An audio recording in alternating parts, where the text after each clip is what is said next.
सुस्वागतम.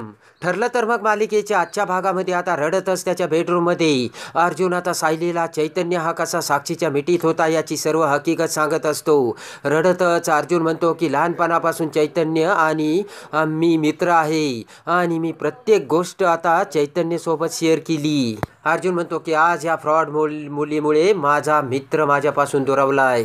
अर्जुन म्हणतो की माझ्यासाठी फ्रेंडशिप खूप इम्पॉर्टंट आहे सायली, कारण माझा चैतन्य हा एक जीवाभावाचा मित्र आहे.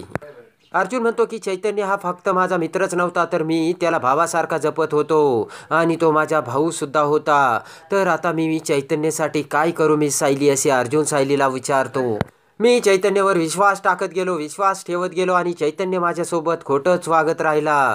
म्हणते की अर्जुन सर तुम्ही शांत व्हा आणि स्वतःला एवढा त्रास करून घेऊ नका. तेव्हा अर्जुन म्हणतो की कुसुमताई सुद्धा तुमच्यासाठी तुमची सर्व काही आहे ना सायली, तसेच चैतन्य हा माझ्यासाठी सर्व काही होता. रडतच अर्जुन म्हणतो की त्या चैतन्याने त्या मुलीसाठी मला घरातून निघून जायचं सांगितलं सायली. तेव्हा ते ऐकून सायलीला मोठा धक्का बसतो. इकडे आता चैतन्य सुद्धा अर्जुनच्या विचारात आणि आठवणीत हरवून गेलेला असतो. तेव्हा त्याला बघून इकडे साक्षी विचार करते की तू आता किती जरी रडला ना चैतन्य, तरी मी तुला अर्जुनपासून आता तोडले आहे आणि मी तुला जवळ येऊ देणार नाही. त्यानंतर नाटक करत पुन्हा साक्षी चैतन्यकडे येत म्हणते की चैतन्य, अरे तू स्वतःची काय अवस्था करून घेतलीस आणि तू ह्या अशा अवस्थेमुळे आजारी पडशील. तू आजारी पडशील की नाही हे मला माहिती नाही, पण मी तर अशा याने नक्की आजारी पडेन.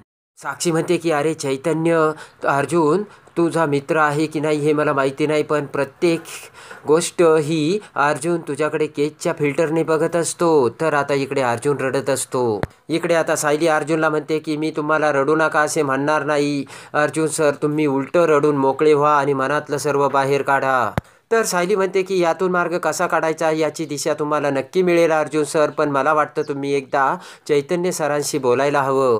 सायली म्हणते मला खात्री आहे या भांडणामुळे तुम्ही जेवढे अस्वस्थ झालात तेवढे चैतन्य सर सुद्धा अस्वस्थ झाले असतील. सायली म्हणते की मी तुमच्यासाठी जेवण गरम करून आणते, तुम्ही असे रडू नका आणि रडू रडू स्वतःची काय अवस्था करून घेतली तुम्ही. त्यानंतर सायली अर्जुनचे शूज वगैरे बाजूला काढून ठेवते आणि म्हणते की सर तुम्ही आवरून घ्या, मी तुम्हाला जेवायला आणते. इकडे आता साक्षी चैतन्याला म्हणते की अर्जुनसाठी मी तर आरोपीच आहे आणि म्हणून तू मला गर्लफ्रेंड म्हणून स्वीकारूच शकत नाहीस. साक्षी म्हणते की पण मी तुमच्या मैत्रीमध्ये दुरावा येऊ देणार नाही आणि त्यासाठी मी अर्जुनची माफी मागेन आणि मी त्याला जाऊनही सांगेन. साक्षी म्हणते मी त्याला सांगणार आहे, त्याच्या पायावर डोके ठेवीन आणि म्हणेन की फक्त तू एकदा चैतन्याचं म्हणणं ऐकून घे. तर चैतन्य म्हणतो की नाही साक्षी, तू असं अजिबात करणार नाहीस. चैतन्य म्हणतो की तू आता अजिबात अर्जुनकडे जायचं नाही आणि माफीही मागायची नाही. तू जर त्याच्याकडे गेली तर तो पुन्हा तुझा अपमान करील आणि ते मला सहन होणार नाही. इकडे आता सायली ही अर्जुनला जेवण घेऊन येते आणि म्हणते की काय सर तुम्ही अजूनही उठला नाहीत आणि आवरलं नाहीत, चला बरं उठा आणि जेवण करून घ्या. त्या अर्जुनचं काय करायचं ना आता मीच बघतो, तू काही काळजी करू नकोस साक्षी, असे आता चैतन्य साक्षीला बोलतो. इकडे आता साक्षी ही लगेच चैतन्याला त्याच्याकडे बघत विचार करत म्हणते की आता तर एक छोटीशी ठिणगी पडली, त्याचं आता कसा जाळ करायचा हे मी तुम्हाला बघते. इकडे आता जेवणाचे ताट सायली ही अर्जुन समोर धरत म्हणते की सर खा ना. तर अर्जुन म्हणतो खरंच मला जाणार नाही. तर सायली म्हणते की तुम्हाला 2 घास खावेच लागतील, असे म्हणत आता सायली ही अर्जुनला भरवते. तर जेवण करता करता आता सायली अर्जुनला म्हणते की सर आज तुमचा मित्र चुकला आहे, पण त्याचा हात धरून त्याला तुम्हीच वाट दाखवू शकता. सायली म्हणते की आज जरी शब्दाने शब्द वाढला असला तरी उद्या तुम्ही चैतन्य सरांकडे जाऊन बोला आणि अगदी शांतपणाने बोला. सायली म्हणते की चला बरं आता सारखा तोच विचार करत बसू नका, कारण त्याने तुम्हालाच त्रास होईल.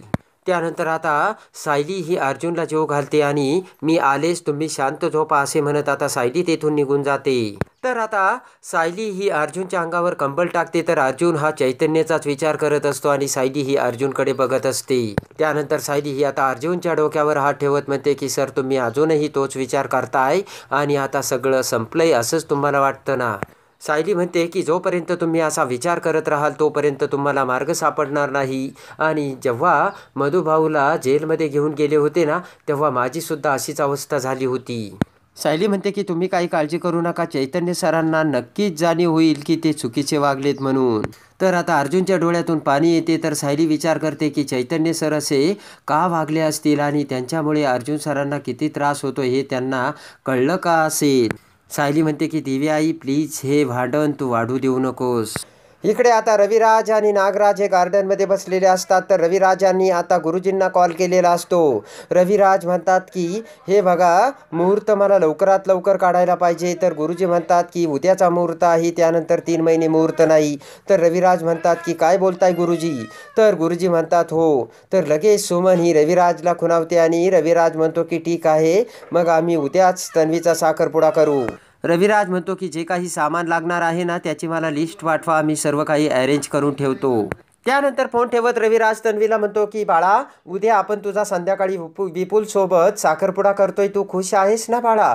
तर तन्वी मान हलवते. तर सुमन हसतच म्हणते की खुश कशी नसेल तन्वी. स्टडी टूरमुळे हिचा साखरपुडा पुढे ढकलावा लागला होता. तर तन्वीचा चेहरा किती उतरला होता रविराज भाऊजी, तुम्ही बघितलं ना. तेवढ्यात नागराज म्हणतो की मी काय म्हणतो, ही सर्व घाई होते, एवढ्यात आपण सर्व तयारी कशी करणार दादा. इकडे आता सायली ही किचनमध्ये स्वयंपाक करत असते. तर सायलीचे लक्ष सतत वरच्या रूमकडे लागलेले असते. तेव्हा कल्पना म्हणते काय ग सायली, तू सतत वरच्या रूमकडे तुझे लक्ष का जाऊ राहिले. तर सायली म्हणते काही नाही आई, हे उठले नाही ना अजून. तर सायली म्हणते की मी आई बघून येते बरं का. आणि लगेच सायली जाऊ लागते आणि विमलला म्हणते की विमलताई, मी पोह्याला फोडणी दिली, तुम्ही ते गरम झाले की बंद करा बरं का गॅस, मी आलेच असे म्हणत सायली तेथून निघून जाते. इकडे कल्पना ते बघून विमलला म्हणते की या सायलीचं नक्की चाललंय तरी काय, मगापासून तिचे लक्ष फक्त वरच्या खोलीकडेच आहे. आणि विमल म्हणते की मगापासून त्या 3-4 वेळेसुद्धा अर्जुनदादा उठले की नाही हे बघण्यासाठी 3-4 वेळावर जाऊन आल्यात. इकडे आता सायली ही अर्जुनच्या बेडरूममध्ये येते आणि अर्जुन समोर येत म्हणते की सरांना उठवू का नको. नाही नको, कारण रात्री खूप उशिरा झोपलेत आणि झोपू दे यांना, असा आता सायली विचार करते. त्यानंतर अर्जुन उठून बसतो. तर सायली म्हणते की झाली का झोप. आणि सायली म्हणते की मी तुमच्यासाठी कॉफी आणते आणि निवांत कॉफी घेऊन आज नाश्तासुद्धा करून जायचं बरं का. मी मस्तपैकी पोहे बनवलेत आणि डब्यासाठी मी पराठे करून तुम्हाला थालीपीठही देणार आहे बरं का. तेव्हा अर्जुन सायलीकडे बघत म्हणतो की हे तुमचं काय चाललंय मिस सायली. तर अर्जुन म्हणतो की मिस सायली, तुम्ही हे कशासाठी करताय मला माहिती आहे, पण चैतन्य माझं काही ऐकणार नाही मिस सायली. तेव्हा सायली म्हणते की सर, तुम्ही सगळीच आशा सोडून दिली, अशाने कसं होईल. तर सायली म्हणते की अर्जुन सर, त्यावेळी तुम्ही चिडलात आणि चैतन्य सरांना सुद्धा त्यांचा राग आवरता आला नाही, पण म्हणून काय तुम्ही लहान मुलं आहेत का आज सुद्धा राग धरून बसायला.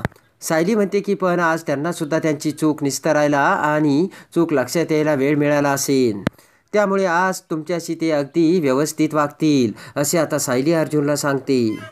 तर सायली म्हणते की तुम्ही मग त्यांना मिठी पण मारा आणि नक्कीच ते तुम्हाला माफ करतील, मला खात्री आहे. इकडे आता दुसऱ्या दिवशी अर्जुन हा ऑफिसला गेलेला असतो. तर चैतन्य सुद्धा तिथे आलेला असतो आणि बोट करत चैतन्य अर्जुनला म्हणतो की मी माझ्या आयुष्यात काय करावं, कुणाला भेटावं, कुणावर प्रेम करावं, हे माझं ठरवणारा तू कोण अर्जुन. तेव्हा अर्जुनला ते ऐकून मोठा धक्का बसलेला असतो. तर तेवढ्या सायली सुद्धा तिथे आलेली असते. तर लगेचच चैतन्य म्हणतो की काल तू जे काही वागलास आणि बोललास ना अर्जुन, त्यावरून हे सिद्ध होतं की आपलं नातं हे मैत्रीचं नाही, तर एक नोकर आणि एका मालकाचं आहे. तेव्हा लगेच पुढे सायली म्हणते की काल हे जे काही बोलले ना तुम्हाला चैतन्य सर, ते फक्त तुमच्या काळजीपोटी आणि तुमचा सल्ला विचारल्याशिवाय हे कधी पुढे जातात का चैतन्य सर. तेव्हा लगेच चैतन्य म्हणतो की मी दिलेल्या सल्ल्याचं मग काय झालं. त्यावेळेस मी तुम्हाला घसा ओरडून सांगत होतो की हे कॉन्ट्रॅक्ट मॅरेज करू नका, पण तुम्ही माझं ऐकलं का. आणि लगेच चैतन्य त्याचं रिझायनेशन लेटर अर्जुन समोर ठेवत म्हणतो की हे माझं रिझायनेशन लेटर. तेव्हा ते ऐकून अर्जुनला मोठा धक्का बसलेला असतो. तर आता अर्जुन आणि चैतन्याच्या नात्यामध्ये पडलेली दरार सायली कशी दूर करते आणि पुन्हा अर्जुन आणि चैतन्याला कसे एकत्र आणते, हे बघण्यासाठी आणि ठरलं तर मग मालिकेच्या डेली अपडेटसाठी आपल्या चॅनलला लाईक करा, सबस्क्राईब करा.